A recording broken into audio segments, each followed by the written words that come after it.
I have the honor and pleasure of having spoken with David Schoen earlier this afternoon. And this is a recording, but it was done today. David wears many hats for many different interests in his life. He wears many hats, yarmulkes, and occasionally his hand to show respect and honor to Hashem. Today, we're going to use his legal expertise and his Zionist passion just to get his opinion, input, and wisdom regarding the awful situation presently going on between Ukraine and Russia. Basically, in the interest of time, I'm just going to turn it over to David. And David, it's a pleasure to have you with us. Thanks very much. Nice to be here. Sorry, this is the subject, though. Listen, I think that without question, based on reports that we're seeing, there are war crimes being committed today by Russia in the Ukraine. There's the intentional, indiscriminate shelling of civilian areas. And now we're getting reports specifically to block evacuations. Supposedly, there have been negotiations for humanitarian routes to be opened up. Those routes are being closed by bombings and shellings going on where the civilians are trying to get out. It's a horrific situation. Just to give a little perspective from the Jewish point of view, there's a tremendous Jewish history in the Ukraine. It goes back probably over 1,000 years. I believe today it's accurate to say that the Jewish population in the Ukraine is the third largest in Europe and the fifth largest in the world, from reports that I've seen. There may be as many as 400,000 Jews living in the Ukraine today. It's got a tremendous history, Jewish history, history of Hasidism, starting there, Baal Shem Tov, and so on, going back to the late 1600s, early 1700s. In the early part of the 20th century, Yiddish was actually on the currency in the Ukraine. So tremendous Jewish presence and history. That presence also, though, has to be noted during the Holocaust period.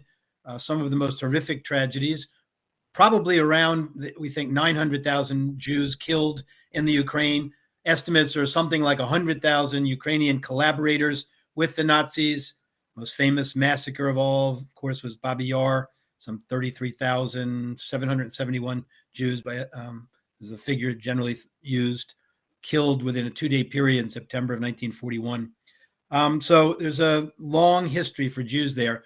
On one other front, I have to say, it's being used propaganda purposes today. There's an article out today by a Jordanian journalist, former member of the Jordanian parliament, rooting for Russia, saying the Arab countries should root for Russia, and that, but they sympathize with the Ukrainians for having to live under a Zionist occupation.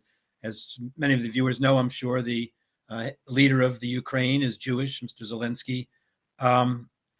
And he's shown great courage and backbone during the course of this.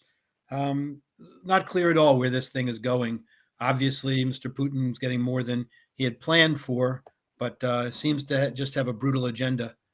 I see now with some great interest that two leaders in Israel are trying to conduct negotiations. Apparently, Mr. Bennett is on his way or had been in Russia and negotiations, certainly been on the telephone before that. Mr. Lapid was going to the Ukraine to meet with Anthony Blinken from the United States. So there's a big Jewish connection, major Jewish fundraising going on for humanitarian purposes. There's something like 300,000 Jews in New York alone from the former Soviet Union, major fundraising going on to try to help orphans. There's one very moving story.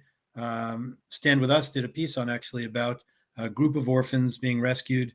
We estimate now, something like well over 1 million, maybe 1.5 million refugees already. Just a tragic, tragic situation. I don't know what else to say. Well, Dave, if you had the magic wand and a direct link with Hashem, what do you see as any possible resolution to the present conflict? I don't know, because, Mr. Putin has very hardened positions, and many experts have suggested he has much more grandiose plans to go into Europe and so on. But I think that I think he's lost no matter what. Even if he were to win this battle, we'll never be able to successfully occupy Ukraine and get the cooperation of the citizens, I don't think. Force only goes so far, can't buy goodwill with it. And he's now, determined his legacy for the world. So I don't know. I don't know that the sanctions are going to make a difference. I don't think we seem to be serious enough with the sanctions. Seems like a no-brainer to stop the oil imports, but we don't seem to be willing to do that. I saw a piece today that Poland wanted to send planes in to the Ukraine to help the Ukrainian Air Force, but they wanted them replaced by the United States. We've refused to replace those planes. The administration has anyway. Some members of Congress are in favor of it. And we say because that would, could lead to an escalation. Nobody wants an escalation, but at some point when such grave humanitarian rights are at issue and crimes being committed, we have to step up.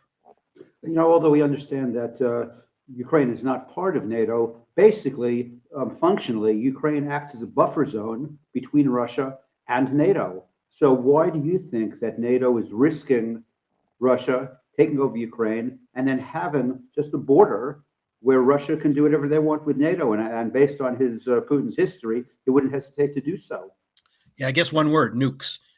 That's, their deterrent works. I don't buy the excuses that NATO uses. I think it's plain and simple. They don't want to get into a conflict with Russia, period, which they think they might lose and be devastated in. But again, at some point in the past, great world leaders have shown backbone, even against great odds. World leaders in the past have understood that Russia only understands strength. We've seen that over and over again. Nixon and Kennedy proved it. Mr. Reagan proved it. But I don't know that any expert has any perfect answer, or that there are any experts in these situations.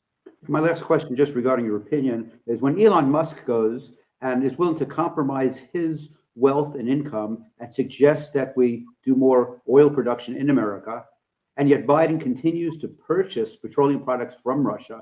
I mean, is there any explanation for this behavior by the American establishment presently? I don't think there's any reasonable explanation for it. I think it's an absolute mistake. I think Keystone has to be reactivated. I think there was a very interesting piece in the Wall Street Journal by two Alaskans about the rich resources there we could be tapping into. We have to become more self-sufficient. This perfectly illustrates the situation. No, I don't understand it, but unfortunately, politics seems to infect public policy far too often.